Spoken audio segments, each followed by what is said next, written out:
Bom dia, pessoal, tudo bem? Tá. Então, resolvi começar a fazer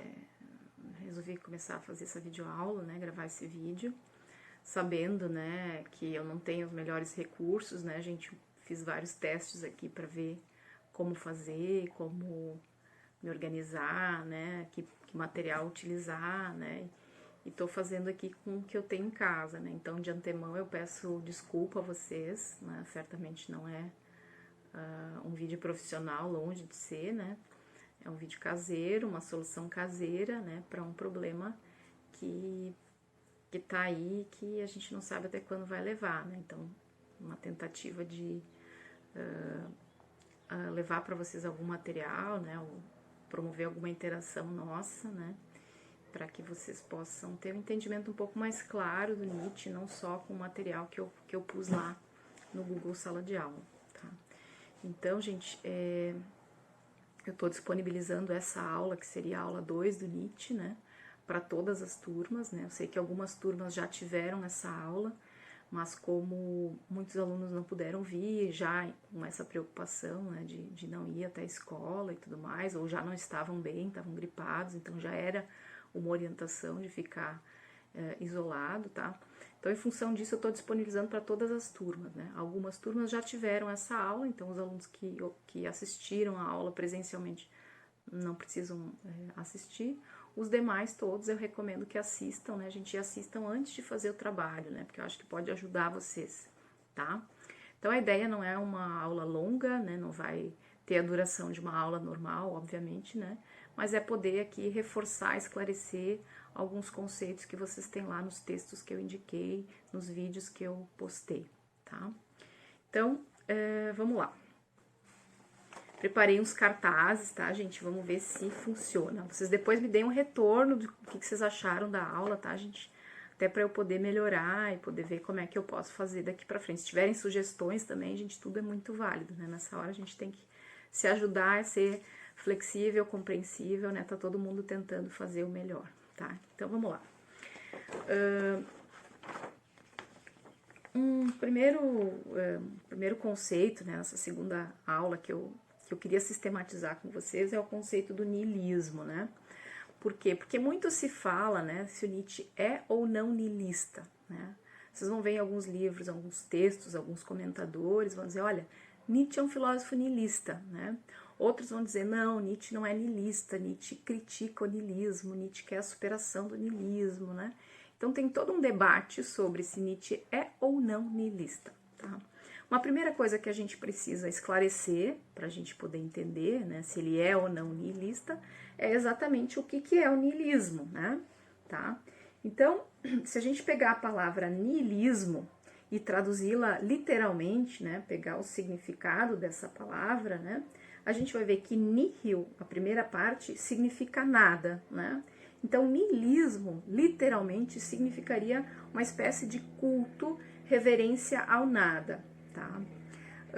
Na filosofia, né, e para o Nietzsche, o niilismo, ele significa a crença de que a vida não tem sentido, de que falta um porquê, uma meta, uma causa, algo que fundamente a nossa existência, né? Alguma coisa que responda por que nós estamos aqui? Por que nós existimos se nós vamos morrer? Né? Qual é o sentido da nossa vida? Qual é o porquê de nós estarmos aqui? Tá? Então, o niilismo seria a crença de que não existe essa resposta, de que não há um porquê, de que não há um fundamento, de que não há algo que explique por que nós existimos. Tá?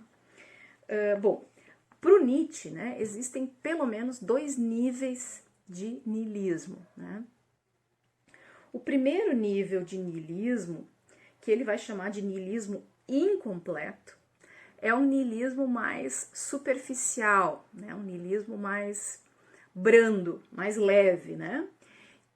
Que niilismo é esse, gente? É o niilismo que se tem quando as pessoas se dão conta de que a religião não responde ao porquê da existência, ao sentido da vida, né? Porque vamos pensar assim, qual seria um fundamento para a nossa existência? Qual seria, caso nós não fôssemos niilistas, né, um sentido para a nossa vida? né? Esse sentido, muitas vezes, ele é dado, uma tentativa de dá-lo, né? A gente enxerga na religião, né? A religião tenta nos vender a ideia de que o sentido da nossa existência está numa vida futura, numa vida no paraíso, numa vida para quem obteve a salvação, né? Então, as pessoas que são apegadas, né, à religião, elas acreditam que a religião fornece essa resposta, a religião dá o sentido para a existência, né? O que Nietzsche está dizendo é, olha, um primeiro nível de niilismo se estabelece quando as pessoas se dão conta de que a religião não dá essa resposta, né? E isso se deu muito forte, gente, na sociedade moderna, né? O Nietzsche está criticando principalmente os modernos. Então diz o Nietzsche que no período moderno, todo aquele advento da ciência, né, e tudo mais, a revolução científica, né, as pessoas se deram conta de que a religião não fornecia essa resposta, né, de que a religião era uma ilusão, tá? E aí, o que aconteceu? Se estabeleceu uma primeira forma de niilismo, onde as pessoas se deram conta de que a vida não tem sentido e, no entanto, gente, incapazes de olhar para esse sem sentido da vida, de enxergar esse abismo que é a nossa existência, se viram, gente, na necessidade de se apegar a alguma outra coisa. Já que Deus está morto, né? Já que nós o matamos, já que nós vimos que ele não fornece as respostas de que precisamos, nós criamos outros falsos deuses. Criamos outras tentativas de resposta, né? E colocamos essas tentativas de resposta na razão, na ciência, na busca pela verdade, na própria organização econômica, né, a questão do capitalismo, o dinheiro, né, são todas tentativas de dar um sentido para uma vida sem sentido, tá? Então esse niilismo incompleto é o seguinte, a gente enxerga o abismo que é a nossa existência não tem sentido, a religião falhou em dar um sentido para a nossa existência, mas nós temos que criar alguma outra coisa que dê sentido à nossa existência. Temos que nos agarrar a alguma outra coisa. E essa outra coisa é a razão, a ciência, a verdade, o dinheiro, enfim, tá? Então é um niilismo que ainda não é um niilismo radical, não é um niilismo profundo, tá? Por isso que ele é incompleto, tá? Um segundo nível de niilismo, esse sim completo, profundo, radical, né? Tá? Ele se dá, gente, quando nós nos damos conta de que também esses falsos deuses que nós criamos, tá? A razão, a ciência, a verdade, o dinheiro, também esses novos deuses são limitados e incapazes de dar respostas para as nossas questões existenciais, para os porquês de nós estarmos aqui, tá? Então é quando a gente se dá conta de que tudo isso é insuficiente, de que nós, na verdade, continuamos sozinhos, né? De que, de fato, a nossa vida é um abismo, é uma tragédia, não tem sentido, e nada poderá fazer isso por nós, nada poderá dar uma resposta para as nossas questões, tá? Então é quando a gente se dá conta de que não tem chão mesmo, não tem sentido mesmo, né? Nós poderíamos agora, tranquilamente, traçar um paralelo, né, com esse niilismo completo, né, o niilismo profundo, com a situação que a gente está vivendo agora, né, em relação ao coronavírus. Né? O que nós temos agora? Né? Um momento, gente, em que nós nos damos conta de que tudo aquilo que a gente sabe até agora, tudo aquilo que a gente construiu até agora, não nos dá resposta para essa crise que a gente está vivendo. Tá? Então é como se a gente estivesse meio perdido, né? Nós não temos ainda uma vacina, nós não temos um tratamento eficaz, né? Nós temos aí algumas recomendações, alguns especialistas dizendo o que a gente deve fazer, mas ainda é uma briga que está se dando um pouco no escuro, né? Então a gente está meio que à mercê da situação, a gente está completamente numa situação em que não temos respostas, né? Então a gente se dá conta aqui do quanto que a ciência é limitada, a nossa razão é limitada, o nosso dinheiro é limitado, o que adianta ter dinheiro se o sistema de saúde vai entrar em colapso, né? Então é isso, tá, gente? É uma situação de sem sentido completo, né? A gente pode pensar que o niilista completo, se quiserem um exemplo, é aquele sujeito, gente, que Nós vamos chamar para balada, ele vai dizer, de que adianta, né? A gente vai convidar para estudar para uma prova, a gente vai dizer, para quê? Né? A gente vai morrer igual, o que adianta passar nessa prova, o que adianta ir bem nesse curso, né? Então, o niilista completo, gente, é aquele sujeito que não vê sentido em mais nada. É o sujeito que vive a vida cinza, sem tom nenhum, né? Esse sujeito, gente, tranquilamente poderia dar cabo da própria vida, porque ele vê que a vida dele não tem mais nenhum sentido e que nada vai dar um sentido para a vida dele, tá? Então, por isso, um niilismo radical e profundo, tá? Mas o Nietzsche, gente, ele não fica nesse niilismo profundo, né? O que ele faz é justamente descrever essa situação para poder propor uma forma de superá-la, né? E a forma de superar o niilismo profundo para o Nietzsche, né, é através do niilismo de êxtase, ou niilismo ativo, que seria o quê, gente? Seria exatamente substituir essa vontade de nada que se estabelece quando a gente se dá conta que a vida não tem sentido por uma vontade de potência, né? Ou seja, reconhecer que é justamente porque a vida não tem sentido, não existe um sentido de antemão, não existe um Deus determinando qual é o sentido da minha vida, que eu posso dar para a minha vida o sentido que eu quiser dar, né? Então, nesse momento, ao invés de querer o nada, né, de ficar naquele movimento de autoaniquilação, de que nada faz sentido, eu enxergo o sem sentido da vida como uma grande oportunidade de que eu possa criar o sentido para minha vida, tá? Então esse niilismo de êxtase, ele destrói todas as crenças que existem, né?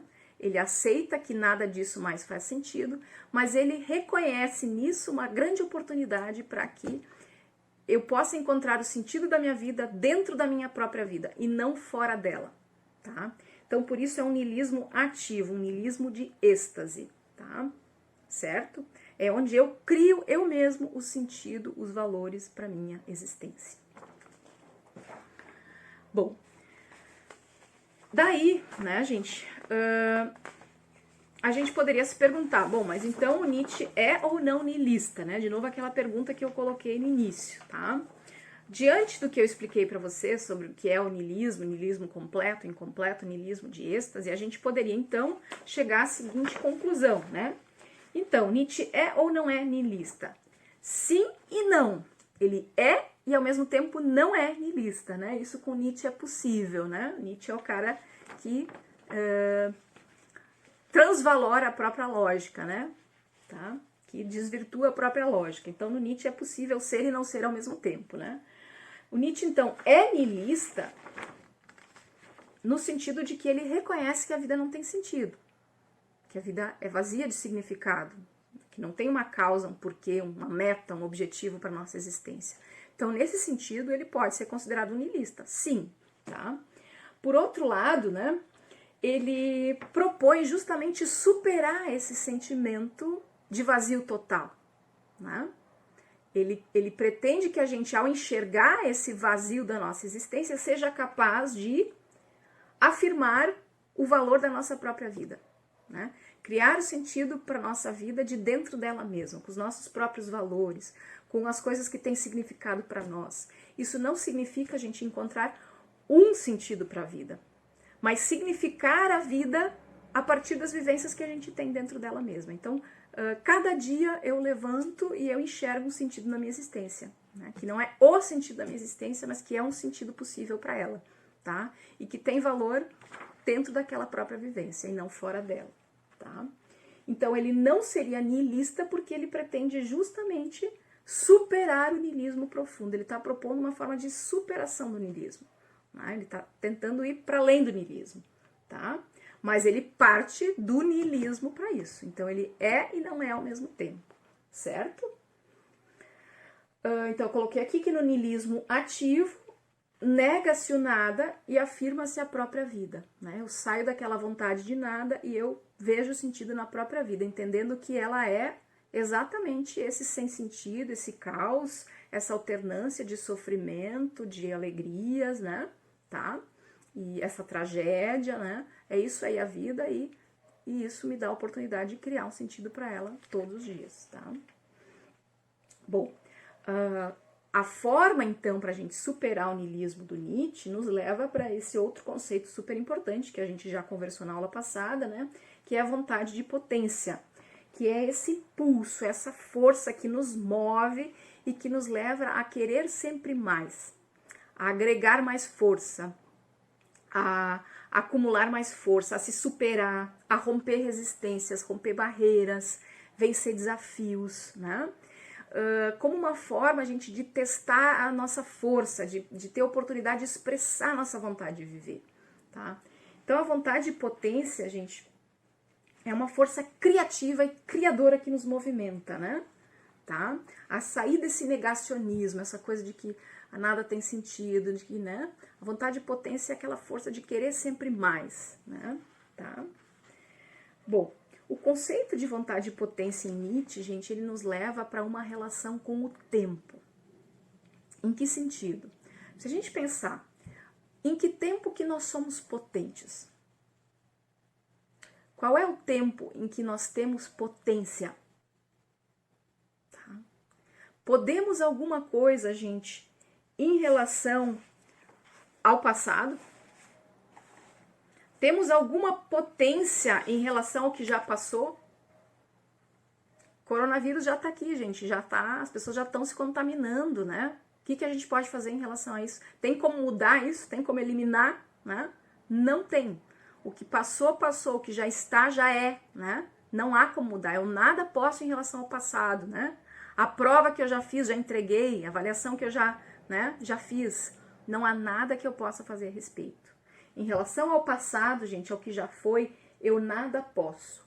Eu não tenho potência alguma, tá? Da mesma forma, gente, o que eu posso em relação ao futuro? Tá? Que controle eu tenho em relação ao futuro?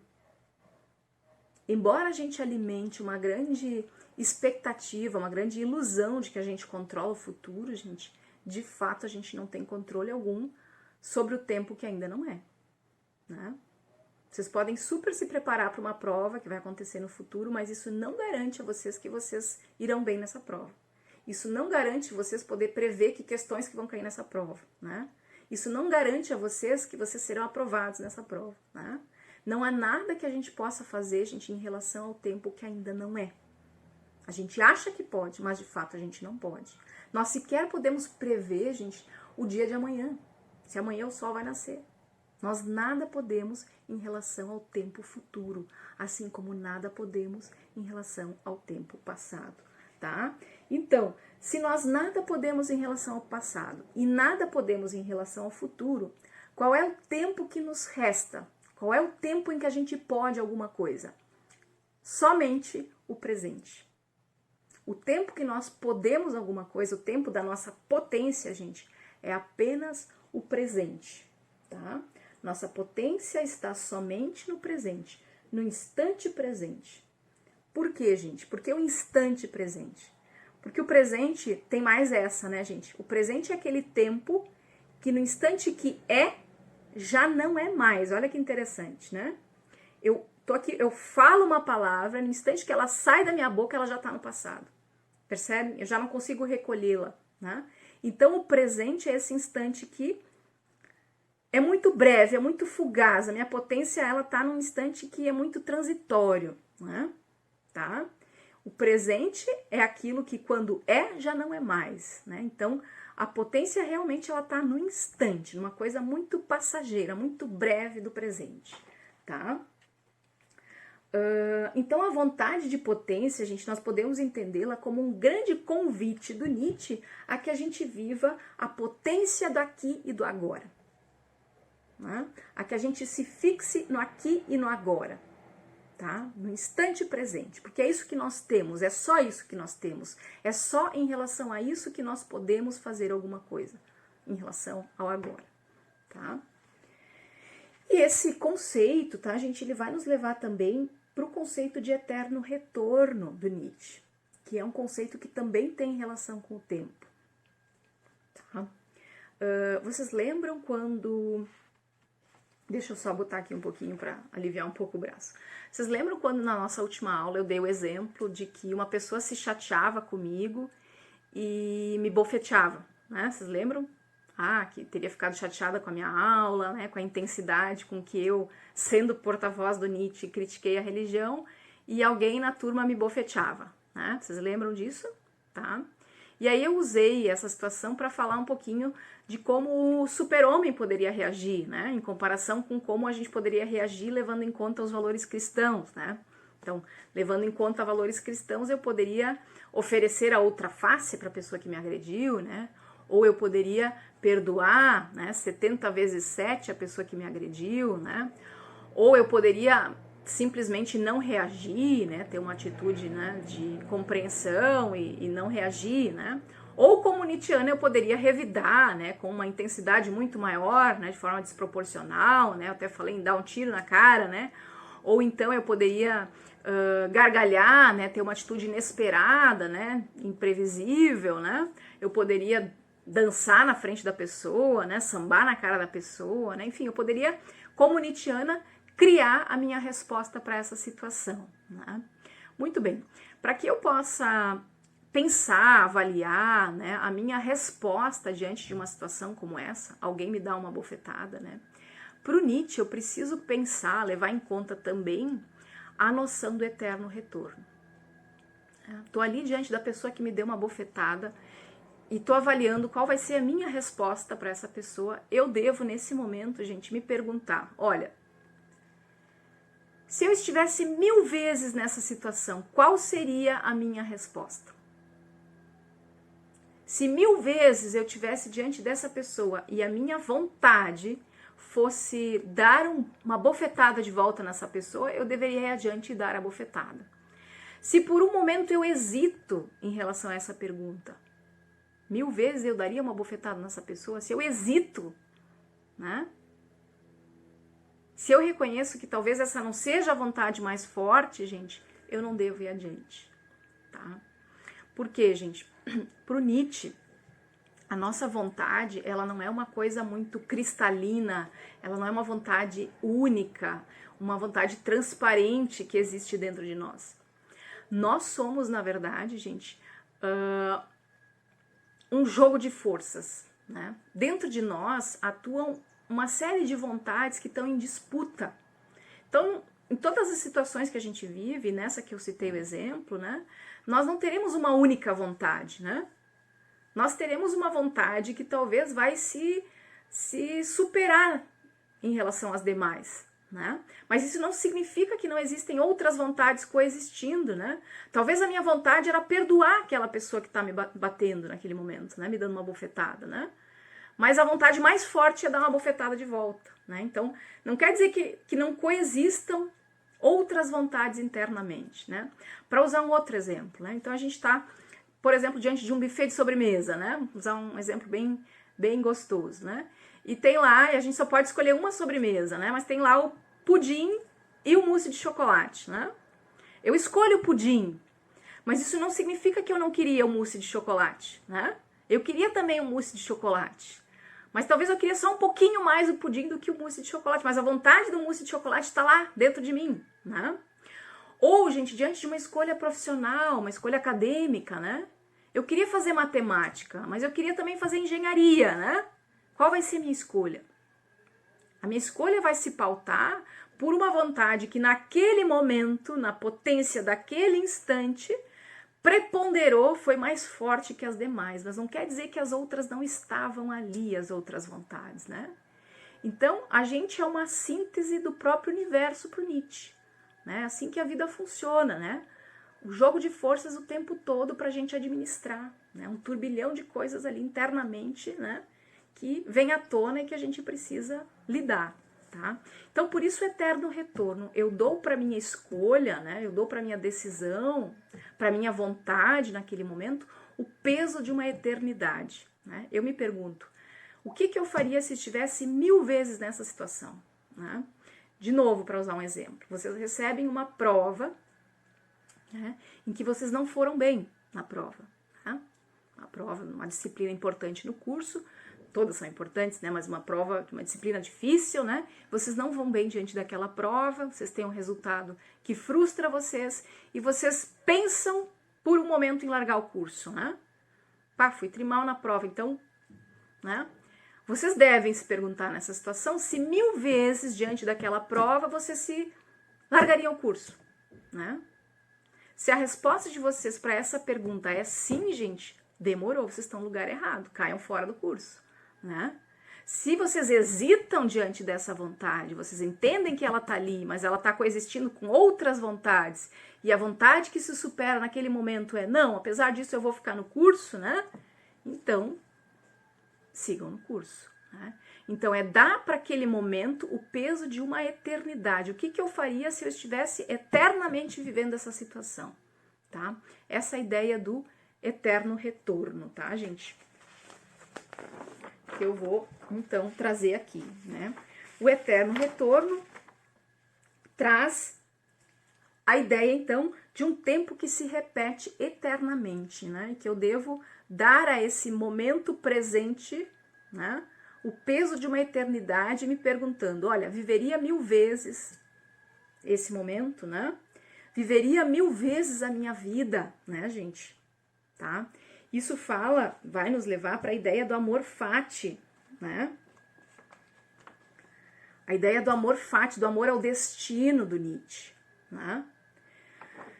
Se a minha resposta à pergunta viveria 1000 vezes a minha vida, viveria 1000 vezes aquele instante, gente, então eu sou uma pessoa que eu tô vivendo a minha vida de acordo com a minha vontade, tá? Eu estou expressando a minha vontade e potência, eu tô vivendo uma vida autêntica, eu tô me tornando quem eu sou, né? Nietzsche tem uma frase muito bonita, torna-te quem tu és, né? Torna-te quem tu és, seja fiel às tuas vontades, né? Tá? Então, a ideia do amor fati, do dizer sim à vida, é a ideia de dizer sim para a vida em toda a totalidade da vida, naquilo que ela é, em tudo aquilo que ela é, exatamente como ela é, sem tirar nada da vida da gente, tá? E se eu respeito, né, a ideia da vontade e potência, a ideia do eterno retorno, eu chego lá. Eu sou capaz de dizer para mim, gente, que eu viveria esta minha vida 1000 vezes, exatamente como ela foi, sem tirar nem colocar nada. O que isso significa, gente? Essa ideia do Nietzsche, para mim, é uma ideia muito, muito forte, muito tocante, tá? E, de novo, aqui eu vou dar um exemplo para vocês, né? Lembrem que eu falei que eu tive contato com Nietzsche num momento muito difícil da minha vida, né? Quando eu perdi um irmão, né? E aí eu tava lá enlouquecida lendo Nietzsche e eu me defronto com essa ideia do amor fati, né? Do amor ao destino, do amor às coisas como elas são, né? Não é suportar as coisas que nos acontecem, mas é amar as coisas que nos acontecem. É entender que as coisas que nos acontecem, gente, faz a gente ser quem a gente é. De tal forma, gente, que a gente passa a amar a nossa vida como um todo, como se fosse, por exemplo, uma música, gente, né? Uma música em que a gente tem notas agudas, notas mais agradáveis, mais harmônicas, e tem notas mais pesadas, notas que não transmitem necessariamente alegria, notas que podem deixar a gente triste, inclusive, mas que não é por isso que a gente deixa de gostar da música.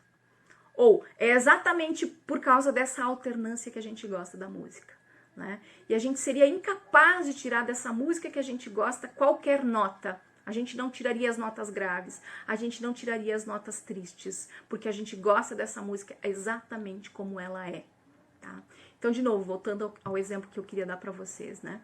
Eu, naquela situação, né, tendo acabado de perder um irmão, eu me vi perguntando, Daisy, se alguém chegasse para ti, olha, Daisy, a gente tem essa vida aqui para ti, né? Tu vai viver assim assado, essa vai ser tua infância, né? Tu vai ter 2 irmãos e tudo mais, mas aqui tu vai ter essa perda aqui, tu vai perder o irmão, tu vai sofrer muito com isso.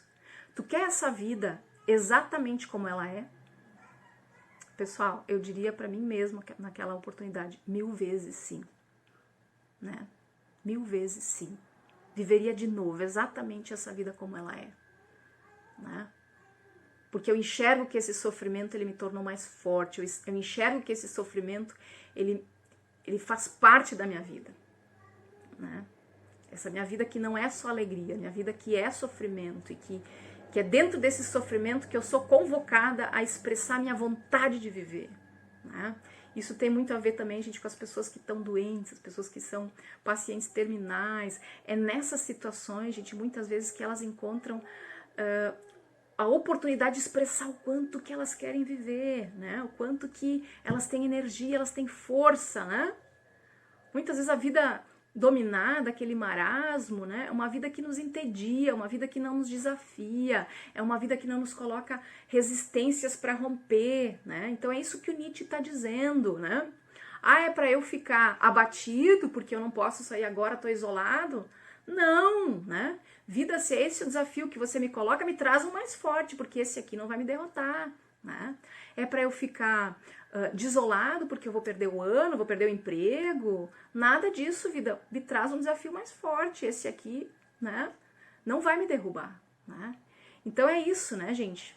É como se a vida fosse dando cacetadas na nossa cabeça e a gente fosse enxergando que, bom, isso tudo vai nos tornando mais forte. E a gente, então, gosta disso. A gente quer esse confronto, a gente quer esse desafio, né? Certo? Então, é isso que o Nietzsche vai chamar de amor fati, é esse dizer sim às coisas como elas são, ao destino. É amar tudo o que aconteceu em nossas vidas porque nos faz ser quem nós somos, né? E ter a força que nós temos, tá? Então, amor fati é a fórmula de grandeza do homem, que sabe que os desafios que o fazem mais forte é o que permitem expressar toda a sua vontade de viver. Então é porque eu enfrento desafios, porque eu tenho dificuldades na minha vida, que eu sou quem eu sou, que eu tenho a força que eu tenho, né? De novo aquela história que eu já falei para vocês, né? Só é bom marinheiro aquele que tem a oportunidade de mostrar o quanto que é habilidoso diante de uma tempestade, né? Só tem mérito, só mostra o conhecimento quem passou por uma prova difícil, né? Tá? Isso não quer dizer, gente, que a gente vai sair vitorioso de todos os desafios, não é isso, né? Não quer dizer que só é válido se eu me dou bem, não, né? No me dar mal, no sofrer, no ter dificuldade, há ali também uma força, gente, que se expressa, há ali também um ganho, né? Tá? Há ali também uma situação que me fortalece, tá? É isso que o Nietzsche está dizendo, tá? Então, o sujeito que diz sim para a própria vida, afirmando ela em toda a sua integralidade, né, assim como ela é, né, expressando a sua vontade de potência, é o super-homem. Né? O super-homem é aquele sujeito que vai dizer sim para a vida. Né? Vamos de novo. Tá, mas tu vai sofrer. Não, de novo. Vamos lá, de novo. Né? Tá? É aquele que dança à beira do abismo, que prova a sua força à medida que rompe resistências. Né? É o cara que sabe que viver é despencar do abismo, né? Porque viver, no fim das contas, né, por Nietzsche é isso, a gente está despencando no abismo. A gente vai morrer, a nossa vida é finita, não há um sentido, né? E o que eu faço com isso? Eu me divirto, né? Eu danço nessa situação, eu dou gargalhada nessa situação e eu quero ela de novo, uma vez mais, né? Tá? Pessoal, acho que era isso, espero que tenham conseguido aproveitar um pouco, né? Me deem feedback de como foi essa aula, tá? Vou também dar uma olhada, ver o que eu posso melhorar para as próximas, tá? E é isso, gente, se cuidem. Provavelmente eu vou preparar outras aulas nesse formato, se esse isolamento permanecer, e eu espero e acredito que permaneça, né? Tá? Então, até a próxima, tá, gente? Beijinho.